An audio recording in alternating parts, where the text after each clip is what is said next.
কিভাবে ইউটিউব থেকে ইনকাম করব। ইউটিউব থেকে ইনকাম করতে হলে আপনাকে মনিটাইজেশনের শর্ত বা ক্রাইটেরিয়া গুলো পূরণ করতে হবে। আজকের এই ভিডিওতে বলবো ইউটিউবের মনিটাইজেশন ক্রাইটেরিয়া গুলো কি কি, কি কি শর্ত পূরণ করলে আপনি সহজে ইউটিউবে মনিটাইজেশন পেতে পারেন, এবং আপনি যখন এই শর্তগুলো পূরণ করে ইউটিউবে মনিটাইজেশনের জন্য আবেদন করবেন তখন ইউটিউব টিম আপনার চ্যানেলে যে যে বিষয়গুলো দেখে তারা মনিটাইজেশন অন করবে সেই সম্পর্কে বলা ট্রাই করবো। কারণ অনেকেই নতুন ইউটিউবার আছে, সবকিছু ক্রাইটেরিয়া পূরণ করার পর যখন মনিটাইজেশনের জন্য আবেদন করে তখন তাদের চ্যানেলটা মনিটাইজেশন হয় না। তারা বুঝতেই পারে না কি সমস্যার জন্য তার চ্যানেলটা মনিটাইজ হইল না। সেটাও আজকের এই ভিডিওতে আপনাদেরকে বলে দেওয়া ট্রাই করবো। তাই অবশ্যই ভিডিওটা মনোযোগ সহকারে দেখার ট্রাই করুন। ভিডিওটি অত্যন্ত গুরুত্বপূর্ণ নতুন কন্টেন্ট ক্রিয়েটরের জন্য, এবং যারা বিশেষ করে এখনো চার্জের চ্যানেল মনিটাইজ হয় না তাদের জন্য আরো অত্যন্ত গুরুত্বপূর্ণ। কারণ আপনার কঠোর পরিশ্রম তখনই ব্যর্থ হয়ে যাবে যখন আপনার চ্যানেলটা মনিটাইজেশন হবে না। প্রথমত যদি আমরা বলি কি কি ক্রাইটেরিয়া পূরণ করতে হয় ফুল মনিটাইজেশন ক্ষেত্রে।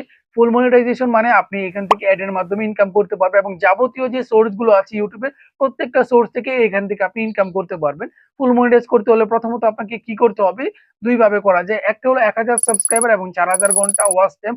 বড় ভিডিওর ক্ষেত্রে বলছি, এটা আপনি যদি 12 মাস অথবা 1 বছর বা 365 দিনের মাধ্যমে কমপ্লিট করেন তাহলে আপনি মনিটাইজের জন্য আবেদন করতে পারবেন। এরপরে শর্টসের ক্ষেত্রে বলছি 1000 সাবস্ক্রাইবার এবং 10 মিলিয়ন শর্ট ভিউজ, মানে 1 কোটি শর্ট ভিউজ যদি আপনি 3 মাস অথবা 90 দিনের মধ্যে কমপ্লিট করেন তাহলে আপনার ইউটিউব চ্যানেলটা মনিটাইজেশন হবে। এখন আমরা হাফ মনিটাইজেশন ক্ষেত্রে চলে যাব। হাফ মনিটাইজেশন ক্ষেত্রে আপনি কিন্তু এখানে অ্যাড এর মাধ্যমে কোনো প্রকারই ইনকাম করতে পারবেন না। শুধুমাত্র আপনি সুপার স্টিকার, সুপার স্ট্যাং, শপিং অপশন এগুলো কিছু কিছু ফিচার থেকে আপনি ইনকাম করতে পারবেন। এটার ক্রাইটেরিয়া হচ্ছে প্রথমটা 500 সাবস্ক্রাইবার এবং 3000 ঘন্টা ওয়াচ টাইম, এবং আপনার 3টা ভিডিও পাবলিক করতে হবে। এটা আপনাকে 1 বছর অথবা 365 দিনের মধ্যে পূরণ করতে হবে, তাহলে আপনার চ্যানেল মনিটাইজের জন্য আবেদন করতে পারবেন। 2 নাম্বার চলে যাব 500 সাবস্ক্রাইবার এবং 3 মিলিয়ন শর্ট ভিউজ। আপনাকে অবশ্যই 3টা ভিডিও পাবলিক করা থাকতে হবে 90 দিন অথবা 3 মাসে আপনাকে কমপ্লিট করতে হবে, তাহলে কিন্তু আপনার চ্যানেলটা মনিটাইজের জন্য আবেদন করতে পারবেন। দেখেন আপনাকে প্রত্যেকটা বিষয় বলা ট্রাই করলাম এবং ইউটিউব মনিটাইজেশন ক্রাইটেরিয়া গুলো বলা ট্রাই করলাম। এই ক্রাইটেরিয়া গুলো পূরণ করার পরবর্তীতে আপনি আপনি কিন্তু ইউটিউবে আবেদন করতে পারবেন মনিটাইজেশনের জন্য। আবেদন করার পরবর্তীতে ইউটিউব যারা টিম আছে তারা কিন্তু আপনার চ্যানেলগুলো খুব ভালো করে অ্যানালাইজ করবে। অ্যানালাইজ করে যদি দেখে আপনার মনিটাইজেশন সবকিছু ঠিক আছে তাহলে কিন্তু আপনার চ্যানেলটা মনিটাইজ হবে। ইউটিউব চ্যানেল কি কি বিষয় আপনার চ্যানেলে দেখবে সেটাও আমি বলে দিচ্ছি। এটা যদি আপনি আগে থেকে ঠিক রাখতে পারেন তাহলে আপনি 12 ঘন্টা বা 24 ঘন্টার মধ্যে আপনি ইজিলি মনিটাইজেশন অন করে দিবে ইউটিউব টিম, তখন আপনি কিন্তু ইনকাম করতে পারবেন। আদারওয়াইজ কিন্তু আপনি ইনকাম করতে পারবেন না। যদি এই বিষয়গুলো ঠিক না থাকে তাহলে অবশ্যই প্রত্যেকটা বিষয় আপনাকে মনোযোগ সহকারে শুনতে হবে। প্রথম যে বিষয়টা আপনাদেরকে বলবো মেইন থিম, মানে মূল বিষয়। আপনার মূল বিষয়টা কি? মূল বিষয় আমি এক্সাম্পল স্বরূপ আপনাকে বোঝানোর ট্রাই করছি। দেখুন আমি ইউটিউব রিলেটেড ভিডিও আপলোড করি বা YouTube tips related update provide করি। এখন যদি আপনি এই চ্যানেলে আমি গেমিং রিলেটেড ভিডিও আপলোড করি, টেক ভিডিও আপলোড করি, অথবা আপনি বলতে পারেন ব্লগ রিলেটেড ভিডিও আপলোড করি, কুকিং ভিডিও, মানে যেই সময় যেটা পারি সেটাই আপলোড করি, এরকম করলে কিন্তু আমার চ্যানেলটা মনিটাইজেশন হবে না। একটা মেন থিমের উপর ভিডিও আপলোড করতে হবে।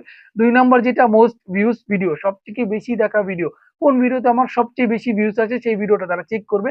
আমি কোনো অ্যাপস এর মাধ্যমে ভিউজ ইনক্রিজ করছি কিনা, অর্গানিক ভিউজ কিনা, এবং আমার ভিডিওটা আসলে অর্গানিক কিনা, অরিজিনাল ভিডিও কিনা, না অন্য মানুষের ভিডিও এসে আপনি রি-আপলোড করে দিয়েছেন, এই বিষয়টা তারা খেয়াল করবে। 3 নাম্বার হচ্ছে আপনার নিউয়েস্ট ভিডিও, মানে লেটেস্ট ভিডিও, বর্তমানে যে ভিডিওগুলো আমরা আপলোড করছেন আপনারা সেই সব ভিডিওগুলো ঠিক আছে কিনা, বা ক্যাটাগরি আপনারা ঠিকভাবে মেনটেন করছেন কিনা, বা আপনার এখানে কোনো প্রকার মিস্টেক হচ্ছে কিনা, কমিউনিটি গাইডলাইন আসছে কিনা, এইসব বিষয় তারা দেখবে। 4 নাম্বারে যদি চলে যায় biggest population of watch time. দেখেন আপনার চ্যানেলে যে ভিডিওতে সবথেকে বেশি ওয়াচ টাইম উঠেছে সেই ভিডিওটা দেখবেন। দেখেন আপনারা জানেন যে ইউটিউবে প্রতিনিয়ত প্রায় হাজার হাজার মানুষ কিন্তু মনিটাইজের জন্য আবেদন করে। প্রত্যেকের চ্যানেল প্রত্যেকটি ভিডিও দেখা কিন্তু ইউটিউব টিমের পক্ষে পসিবল না। তাই বিশেষ কিছু স্পেসিফিক ভিডিওগুলো দেখে দেখে তারা কিন্তু মনিটাইজেশন অন করে। তাই অবশ্যই আপনার যে ভিডিওতে সবথেকে বেশি ওয়াচ টাইম উঠেছে সেই ভিডিওতে দেখবে আপনি কোনো প্রকার অ্যাপস এর দ্বারা ওয়াচ টাইম ইনক্রিজ করেছেন কিনা, বা আপনার অর্গানিক ভিডিও কিনা সেই সম্পর্কে তারা দেখবে। তারপরে যদি আমি চলে যাই 5 নাম্বার বিষয়টি, ভিডিওর metadata including title, thumbnail and description. আপনাকে অবশ্যই ভিডিওর মেটাডাটা বা থাম্বনেল, টাইটেল সবকিছু দেখবে। আপনি কোনো জায়গায় মিস্টেক করেছেন কিনা, বা আপনার ডেসক্রিপশন থার্ড পার্টি অ্যাপসে কোনো লিঙ্ক শেয়ার করেছেন কিনা, এইগুলো বিষয়গুলো তারা দেখবে। তাই অবশ্যই আপনারা ভালোভাবে ডেসক্রিপশন লেখা ট্রাই করবেন। আপনার থাম্বনেলটাকে অবশ্যই আপনার ভিডিও রিলেটেড কিছু দেওয়া ট্রাই করবেন, আদারওয়াইজ কিন্তু আপনি মিসলিড করবেন না। তারপরে যদি চলে যায় আপনার চ্যানেল অ্যাবাউট সেকশন, আপনারা এখানে দেখতে পাচ্ছেন চ্যানেল অ্যাবাউট সেকশনটা কিভাবে বের করতে হয়। এইভাবে আপনারা কিন্তু চ্যানেল অ্যাবাউট সেকশনটা বের করে ফেলতে পারবেন। আপনারা দেখতে পাচ্ছেন এখানে মোবাইল স্ক্রিন একটু দেখে নেন, তাহলে আপনারা সহজেই বুঝতে পারবেন যে চ্যানেল অ্যাবাউট সেকশনে গিয়ে কিভাবে বের করতে। এখানে আপনারা দেখবেন যে আপনার এই চ্যানেলে থার্ড পার্টি কোনো অ্যাপসের লিঙ্ক শেয়ার করা আছে কিনা। এখানে ইউটিউবে চাইলে আপনি ফেসবুকের লিঙ্ক শেয়ার করতে পারেন, হোয়াটসঅ্যাপে শেয়ার করতে পারেন, বাট এমন কোনো অ্যাপসের লিঙ্ক শেয়ার করলেন যেটা কিন্তু ইউটিউব কমিউনিটির খেলাফ, সেটা কিন্তু আপনি করতে পারবেন না। চ্যানেল অ্যাবাউট সেকশনের ডেসক্রিপশনটা সেটা কিন্তু তারা খুব খেয়াল করে দেখবে। আপনি তো সকল বিষয়াদি কিন্তু আপনারা দেখতেই পারলেন।